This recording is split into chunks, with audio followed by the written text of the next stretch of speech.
ഞങ്ങൾ എല്ലാ പത്രങ്ങളിലും പരസ്യം കൊടുത്തിട്ടുണ്ടായിരുന്നു.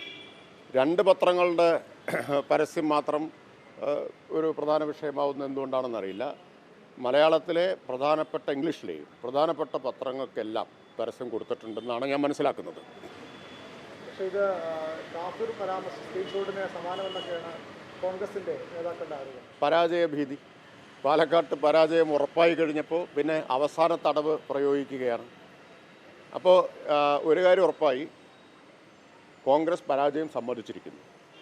മറ്റു പത്രങ്ങളുടെ പരസ്യത്തിൽ സന്ദീപിൻ്റെ ആ വിഷയങ്ങളോ അല്ലെങ്കിൽ സന്ദീപിൻ്റെ ഫോട്ടോയോ സ്ക്രീൻഷോട്ടോ ഒന്നും വെച്ചുള്ള പരസ്യമല്ല. എല്ലാ പത്രത്തിലും ഒരേ ഉള്ളടക്കമായിരിക്കില്ലല്ലോ കൊടുക്കുക. പലതുണ്ട്. ചിലതിൽ പ്രകടന പത്രിക കൊടുത്തിട്ടുണ്ട്. പല ഉള്ളടക്കങ്ങളല്ലേ അതിലുള്ളത്. പിന്നെ ഈ പറഞ്ഞതെല്ലാം ഫേസ്ബുക്ക് പോസ്റ്റുകളായിട്ട് ഇപ്പോഴും നിലനിൽക്കുന്നു. ഒന്നും ഡിലീറ്റ് ചെയ്തിട്ടില്ല. അപ്പം ഞങ്ങളോടല്ല പറയേണ്ടത്, ഷാഫി പറയേണ്ടത് സന്ദീപിനോട് കോൺഗ്രസിൽ ചേരുന്നതിന് മുമ്പ് മിനിമം അതെങ്കിലും ഒന്ന് ഡിലീറ്റ് ചെയ്യണമെന്ന് പറഞ്ഞാൽ നന്നായിരുന്നു. അതിലവർക്കൊരു ആക്ഷേപമില്ല. അത് ഡിലീറ്റ് ചെയ്യാതെ അവിടെ തന്നെ നിലനിർത്തിയിരിക്കുകയാണ് സന്ദീപ് വാര്യർ എന്ന് പറഞ്ഞാൽ RSSകാരനായി തന്നെ സന്ദീപ് വാര്യർ നിലനിൽക്കുന്നു. ആ സന്ദീപ് വാര്യരെയാണ് കോൺഗ്രസ് സ്വീകരിച്ചിട്ടുള്ളത്. ആളുകൾ മനസ്സിലാക്കട്ടെ. BJP സ്ഥാനാർത്ഥികളുടെ മാത്തൂർ, കണ്ണാടി പഞ്ചായത്തുകളിലും ഒക്കെ അവർ മുന്നിൽ വരും. CPMന്റെ കോട്ടകളെല്ലാം തകർന്നു വീഴും ഈ തെരഞ്ഞെടുപ്പിൽ. BJP സ്ഥാനാർത്ഥിക്ക് ഒരു യാഥാർത്ഥ്യബോധവും ഇല്ല എന്നതിൻ്റെ തെളിവാണ്. വോട്ട് എണ്ണിക്കഴിയുമ്പോൾ കാണാം, മാത്തൂർ കണ്ണാടി പഞ്ചായത്ത് ഇടതുപക്ഷം ചരിത്രത്തിൽ ഏറ്റവും വലിയ ഭൂരിപക്ഷം നേടും എന്ന് മാത്രമല്ല, മുനിസിപ്പാലിറ്റിയിലെ BJP കോട്ടകളിൽ ഇപ്പോൾ ഇത്തവണ ഇടതുപക്ഷത്തിൻ്റെ കൊടി ഉയരും. ഈ വിദ്വേഷം വരുത്താൻ LDF ബോധപൂർവ്വം ശ്രമിക്കണം. അതിൻ്റെ ഭാഗമായാണ് ഈ പത്രപരസ്യമാണ് ഷാഫി പറമ്പിൽ പറയുന്നത്. അപ്പോൾ ഈ വിദ്വേഷ പ്രചരണം നടത്തിയ ആളെയല്ലേ അവർ സ്വീകരിച്ചത്? ഞങ്ങളാണോ നടത്തിയത്? സന്ദീപ് വാര്യരല്ലേ വിദ്വേഷ പ്രചരണം നടത്തിയത്? അപ്പോൾ അവരല്ലേ സ്വീകരിച്ചത് വിദ്വേഷ പ്രചരണം നടത്തിയ ആളെ? അത് ചൂണ്ടിക്കാണിക്കുന്നതാണോ വിദ്വേഷ പ്രചരണം, അതോ വിദ്വേഷ പ്രചാരകനെ സ്വീകരിച്ചതാണോ? ഈ പരസ്യത്തിലൂടെ ഈ ന്യൂനപക്ഷ വിഭാഗങ്ങൾ ഈ കോൺഗ്രസിനെ വിശ്വസിക്കരുതെന്ന സന്ദേശം കൊടുക്കാറാണ്. ജാംബവാന്റെ കാലത്താണ് ബാബറി മസ്ജിദ് തകർത്തത് എന്ന് പറഞ്ഞത് ഒരു കോൺഗ്രസ് നേതാവും അതിനെ തള്ളി പറഞ്ഞിട്ടില്ല. ആദ്യം ഷാഫി പറമ്പിൽ അതിനെക്കുറിച്ച് അഭിപ്രായം പറയട്ടെ.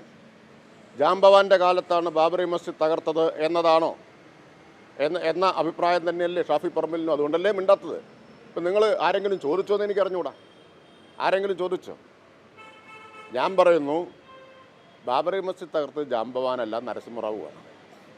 പാവം ജാംബവാനെ വെറുതെ വിടണം. കവാടങ്ങൾ തുറന്നു കൊടുത്തതും ജാംബവാനായിരുന്നില്ല, രാജീവ് ഗാന്ധി ആയിരുന്നു.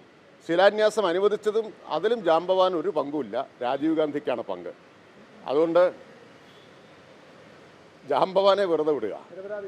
അതെ, നിരപരാധിയാണ് ജാംബവാൻ.